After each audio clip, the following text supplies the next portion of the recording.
बिस्मिल्लाहिर्रहमानिर्रहीम।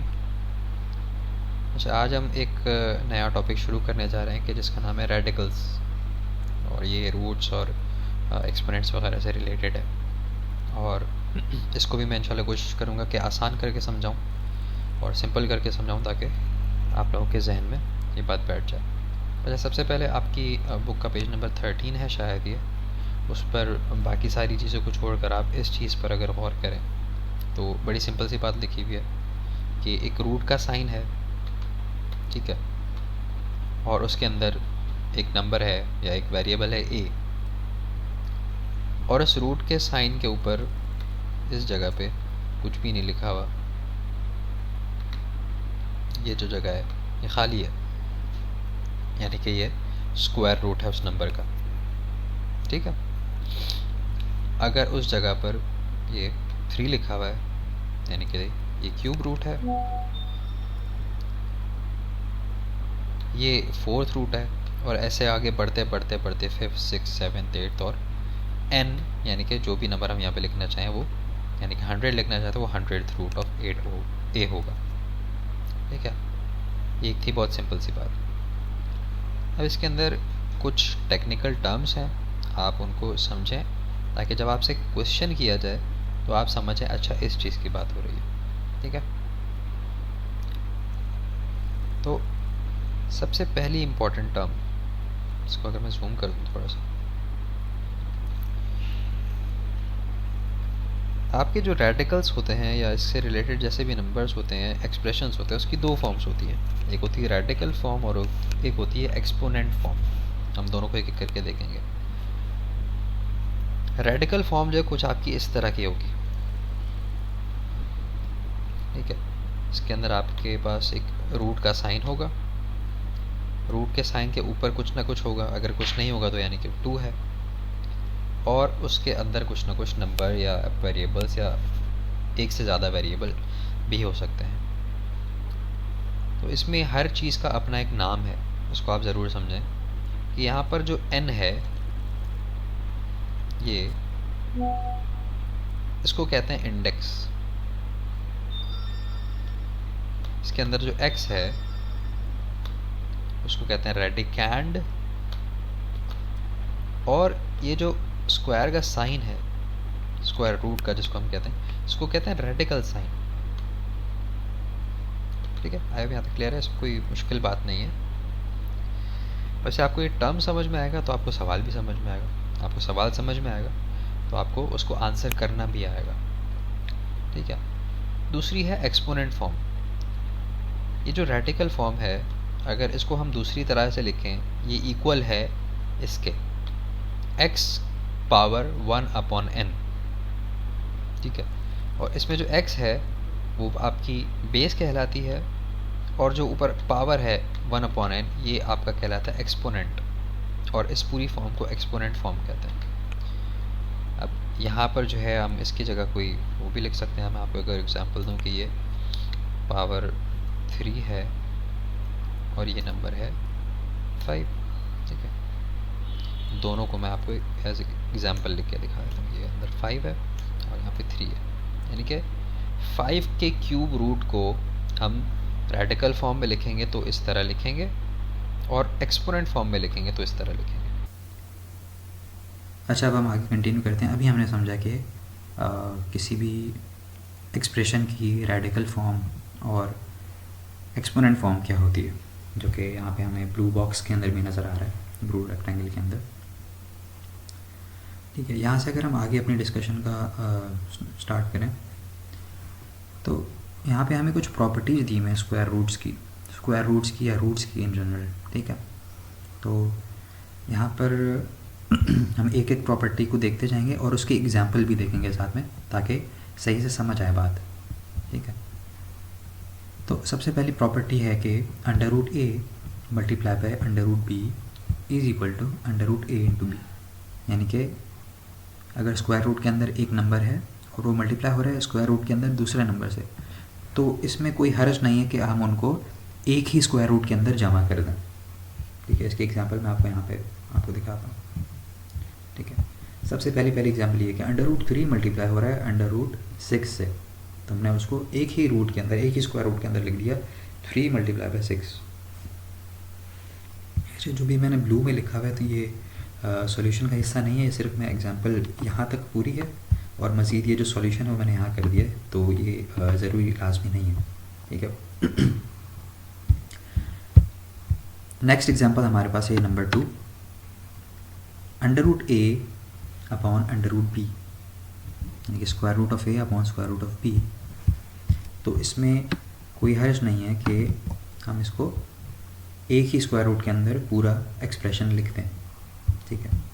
इसकी एग्जांपल आप अगर यहाँ देखें तो इस तरह कि under root 7 square root of 7 divide हो रहा है स्क्वायर रूट ऑफ 11 से, तो हमने एक ही स्क्वायर रूट के अंदर 7/11 लिख दिया। अच्छा, और ये बात हमेशा याद रहे कि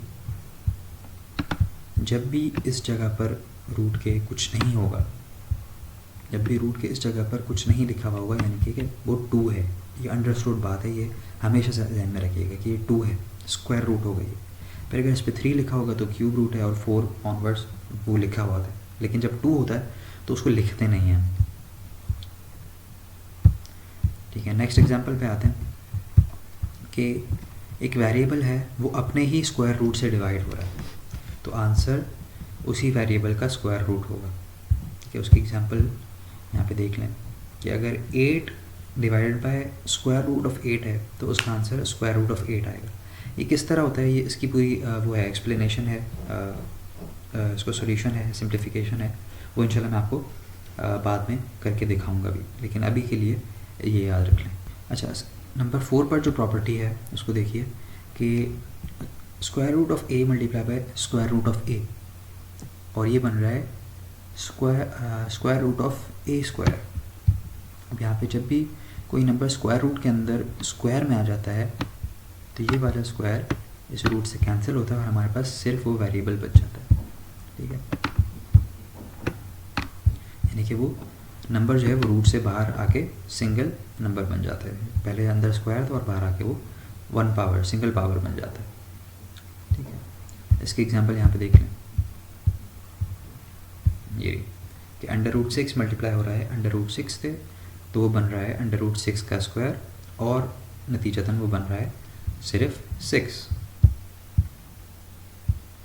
नंबर 5, अब यही है कि 2 सेम नंबर्स आपस में उनका स्क्वायर रूट डिवाइड हो रहा है, तो हमें ये बात तो पता है कि जब भी 2 सेम नंबर्स आपस में डिवाइड होंगे तो उनका आंसर 1 ही आएगा, चाहे वो आप 100 डिवाइड बाय 100 करें, आप 1000 डिवाइड बाय 1000 करें, आप 99 डिवाइड बाय 99 करें, या कोई भी सेम 2 एक्सप्रेशंस आपस में डिवाइड होंगे तो उनका आंसर हमेशा 1 ही आएगा। तो यहाँ पे भी वही बात है कि जब square root of A divide हो रहा है स्क्वायर रूट ऑफ ए से, तो उसका आंसर लाजमी तौर पर 1 ही आएगा,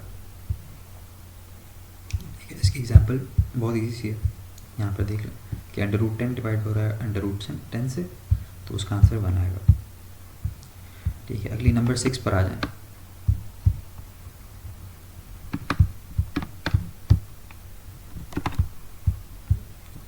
नंबर 6 पर आ जाएं। इसमें क्या कह रहे हैं कि एक नंबर है m और ये मल्टीप्लाई हो रहा है अंडर रूट a से, और बीच में प्लस है या फिर माइनस है, और एक दूसरा नंबर है n, वो भी मल्टीप्लाई हो रहा है अंडर रूट ऑफ a से, ठीक है। तो हमने यहाँ पे क्या किया कि अंडर रूट a को दोनों एक्सप्रेशंस में से कॉमन ले लिया, क्योंकि दोनों में ही मौजूद है ये, कि ये n के साथ भी है और m के साथ भी है। और फिर क्या किया हमने, एक ब्रैकेट के अंदर बच क्या गया, जब हमने a अंडर रूट a को कॉमन ले लिया तो अंदर क्या बच गया, m प्लस n या फिर m माइनस n बच गया, ठीक है। यही चीज़ हम अलजेब्रिक एक्सप्रेशंस के अंदर, उनकी सिंप्लीफिकेशन के अंदर भी करते हैं, कॉमन लेना इसको कहते हैं, ठीक है। और इसकी एक एग्जांपल ले लें, आपको m और n में कन्फ्यूजन हो रही होगी, तो इस तरह देख लें कि 2 अंडर रूट 3 है और प्लस 5 अंडर रूट 3 है। अब यहाँ देखें कि अंडर रूट 3 जो है वो दोनों के साथ कॉमन है, यानी कि दोनों के अंदर अंडर रूट 3 कॉमन है। तो हमने क्या किया कि अंडर रूट 3 को बाहर कॉमन ले लिया और ब्रैकेट के अंदर बाकी हमने दोनों जो नंबर्स थे यानी कि 2 और 5 वो रख दिए, क्लियर। फिर एग्जांपल नंबर 7, अच्छा इसको समझना पड़ेगा थोड़ा सा, ठीक है। हमारे पास एक स्क्वायर रूट के अंदर एक फ्रैक्शन है, और वो फ्रैक्शन क्या है, a डिवाइडेड बाई b, और उसकी कुछ पावर भी है, उसकी पावर है -n। हाँ बिल्कुल, माइनस के अंदर भी पावर्स होती हैं, ठीक है। तो ये बराबर होगा किसके, ये बराबर होगा अंडर स्क्वायर रूट, तो सेम का सेम वैसा ही रहेगा, ठीक है। उसके अंदर क्या चेंज होगी कि जो डिनोमिनेटर है वो न्यूमरेटर बन जाएगा, और जो न्यूमरेटर है वो डिनोमिनेटर बन जाएगा, और जो पावर होगी वो उसका साइन चेंज हो जाएगा। ये भी एक बहुत इंपॉर्टेंट पीस ऑफ नॉलेज है कि जब भी आपको किसी पावर का साइन चेंज करना हो तो आप अगर वो न्यूमरेटर में है तो उसको डिनोमिनेटर में ले जाओ, या फिर अगर वो डिनोमिनेटर में है तो उसको न्यूमरेटर में ले जाओ। और अगर वो एक फ्रैक्शन, यानी कि यहाँ पे तो हम देख रहे हैं ना कि इस पूरी फ्रैक्शन के ऊपर पावर लगी हुई है, ठीक है।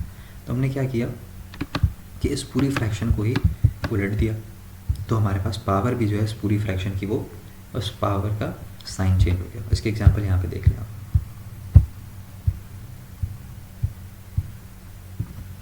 अच्छा जी, ये एग्जांपल है हमारे पास। स्क्वायर रूट के अंदर हमारे पास एक एक्सप्रेशन है 14/9 और उस पूरे की पावर है -5।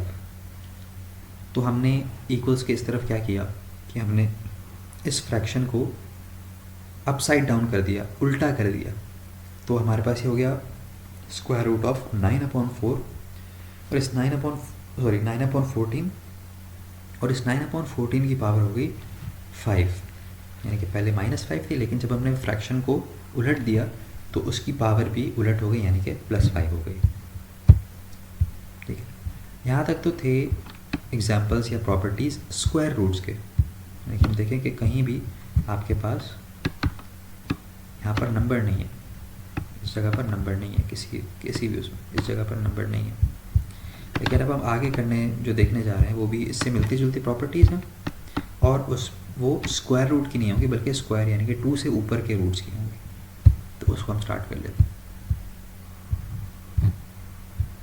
ठीक है। अच्छा, इतनी सारी प्रॉपर्टीज़ देखकर थोड़ी परेशानी ज़रूर हो रही होगी, मगर आप घबराएं नहीं, एक एक करके समझें, 1 एट अ टाइम, और स्लो लेके चलें इसको, ताकि जो है आपको अंडरस्टैंडिंग ईजी हो सके, ठीक है। तो सबसे पहले नंबर 1 शुरू करते हैं। अच्छा, इसमें क्या कह रहे हैं कि nth root of a multiply by nth root of b, वो बनेगा nth root of a into b। यानी अब ऊपर तो हमने पढ़ा था कि स्क्वायर रूट ऑफ a और square root of b multiply होके स्क्वायर रूट ऑफ a भी हो जाएगा।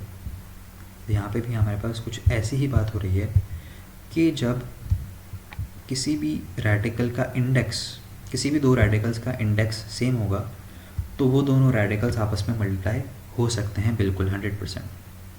अच्छा, इसके एग्जांपल हम देखेंगे अब कि यहाँ पे 5th रूट ऑफ 2 मल्टीप्लाई हो रहा है 5th रूट ऑफ 6 से, यानी कि दोनों में जो इंडेक्स है, जो 5 है, वो सेम है। तो हम क्या करेंगे, इन दोनों को एक ही रूट के अंदर लिख देंगे, और यहाँ पे हमारे पास 5th root of 2 multiply by 6 हो जाएगा, ठीक है। ये बहुत ईजी सा है। चलिए इसकी नेक्स्ट एग्जांपल देखते हैं, सॉरी नेक्स्ट प्रॉपर्टी देखते हैं कि नेक्स्ट प्रॉपर्टी क्या है। नेक्स्ट प्रॉपर्टी जैसे अभी हमने मल्टीप्लाई की डिस्कस की, वैसे ही नेक्स्ट प्रॉपर्टी जो है वो डिवाइड की भी है कि nth root of a divided by nth root of b equals nth root of a upon b। यानी कि अगर 2 रेडिकल्स की इंडेक्स सेम है, अगर 2 रेडिकल्स की इंडेक्स सेम है तो वो दोनों रेडिकल्स को, और वो आपस में डिवाइड हो रहे हैं, तो उन दोनों को हम एक ही रूट के अंदर, एक ही रेडिकल साइन के अंदर लिख सकते हैं। इसकी एग्जांपल लें, ठीक है। ये नंबर 2 पे जो एग्जांपल है ये देखें कि cube root of 9 divided by cube root of 10। अब दोनों में क्या है कि जो 3 है, इंडेक्स 3 है, वो कॉमन है, तो हमने इन दोनों को एक ही क्यूब रूट के अंदर 9/10 करके लिख दिया, क्लियर। अच्छा, थर्ड वाले पे आ जाए।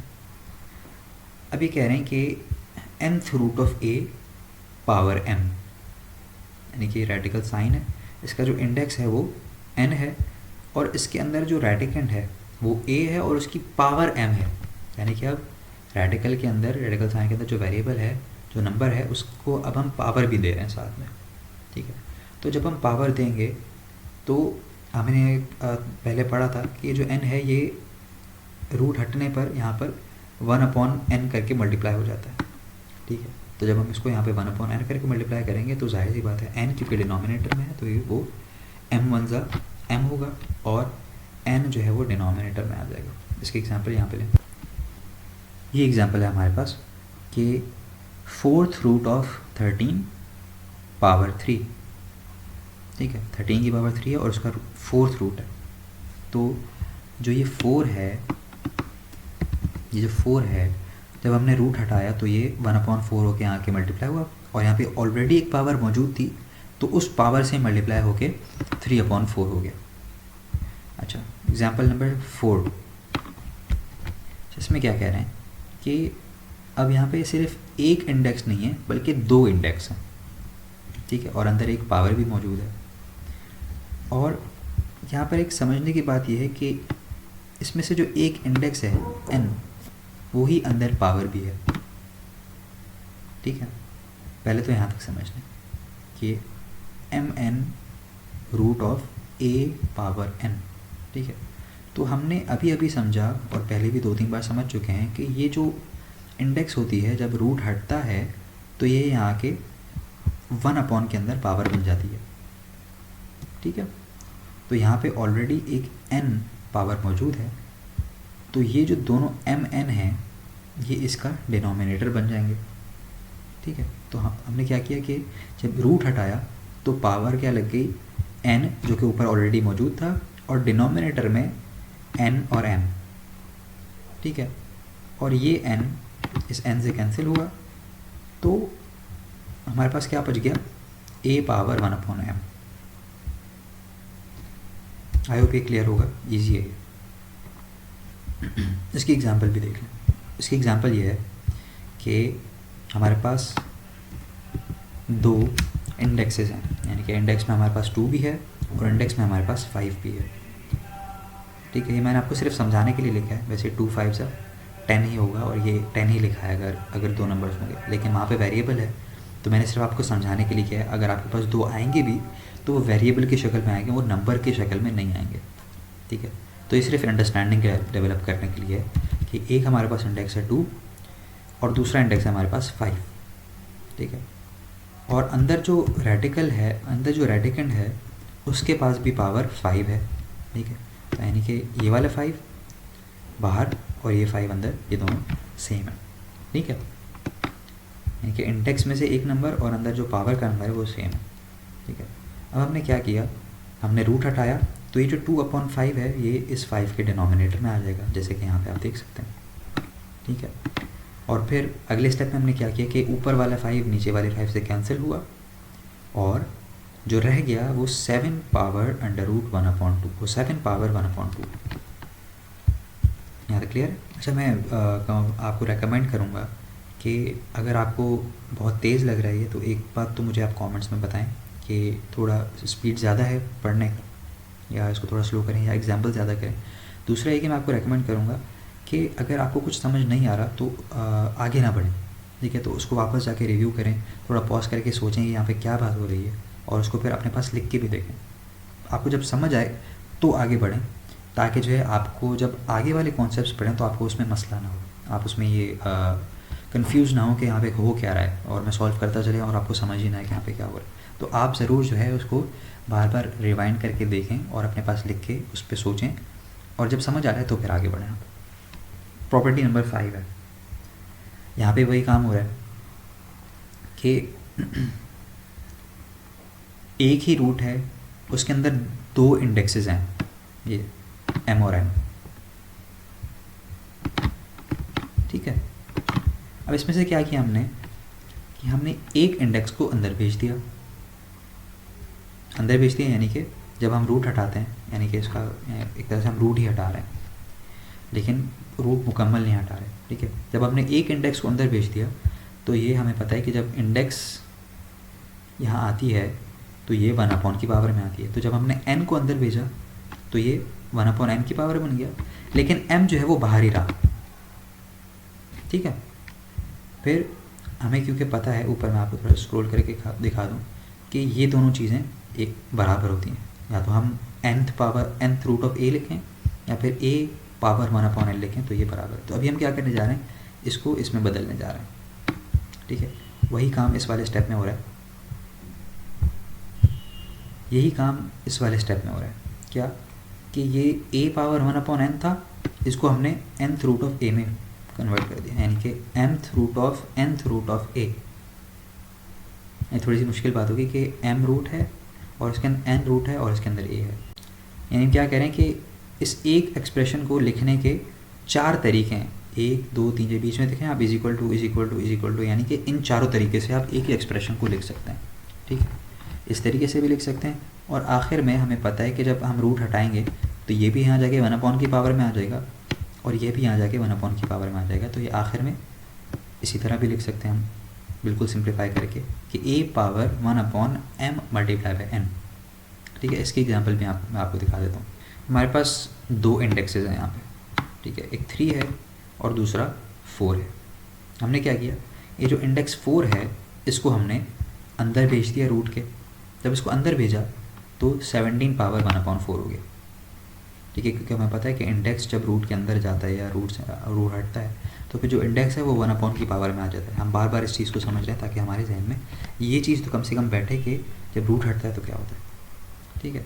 तो जब हमने 4 को अंदर भेजा तो ये 17 पावर 1/4 हो गया, ठीक है। और हमें पता है कि 17 पावर 1/4 को हम फोर्थ रूट भी लिख सकते हैं, यानी कि 17 पावर 1/4, या उसको जो हम इंडेक्स की तरह लिखते हैं 4 को, तो वो भी ठीक है, ठीक है। तो हम पिछली एग्जांपल की तरह इस तरह करने के cube root of fourth root of 17, ठीक है। या फिर उसको हम इस तरह से भी लिख सकते हैं कि 17 पावर 1/3 मल्टीप्लाई बाय 4, क्लियर। फिर है प्रॉपर्टी नंबर 6, यहाँ पे क्या कह रहे हैं, nth रूट ऑफ a, ठीक है। तो यहाँ पर हम देख रहे हैं कि 2 लेयर हैं रूट्स की, लेकिन दोनों के इंडेक्सेस सेम हैं। तो अगर 2 लेयर ऑफ रूट्स के इंडेक्सेस सेम हों तो वो दोनों इंडेक्सेस आपस में मल्टीप्लाई होते हैं, ठीक है, याद रखिए मल्टीप्लाई होते हैं। तो जब n को n से मल्टीप्लाई करेंगे तो जाहिर है कि वो n² बनेगा, ठीक है। और जब n² यहाँ आके पावर में लगेगा तो क्या हो जाएगा, 1/n²। तो इसको हम इस तरह से भी लिख सकते हैं कि a की पावर 1/n²। इसकी भी एग्जांपल ले लें, क्या है यहाँ पे, क्यूब रूट ऑफ 5, ठीक है। इस वाली एग्जांपल की बात कर रहा हूँ, क्यूब रूट ऑफ 5 बराबर है, अब यहाँ पे इंडेक्स को हमने 3 का स्क्वायर कर दिया, ठीक है। और फिर जब इस 3 के स्क्वायर को हम पावर में ले गए तो ये हो गया 5 पावर 1/3 का स्क्वायर, ठीक है। ये थोड़ा सा कॉम्प्लेक्स है, मगर आपको कॉन्सेप्ट समझ आए तो ईजी है ये। अच्छा, नेक्स्ट प्रॉपर्टी की तरफ मूव करते हैं कि ये तो सबसे इजी मेरे ख्याल से इन प्रॉपर्टीज़ के अंदर सबसे इजी ये नंबर 7 और नंबर 8 है।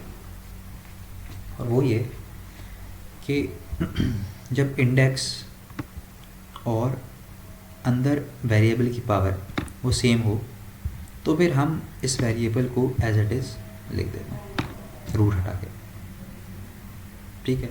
यानी कि ये पावर इस इंडेक्स से कैंसिल हो गई, यानी कि रूट्स को कैंसिल कर देती है एक तरह से, आप आसानी के लिए ये समझें।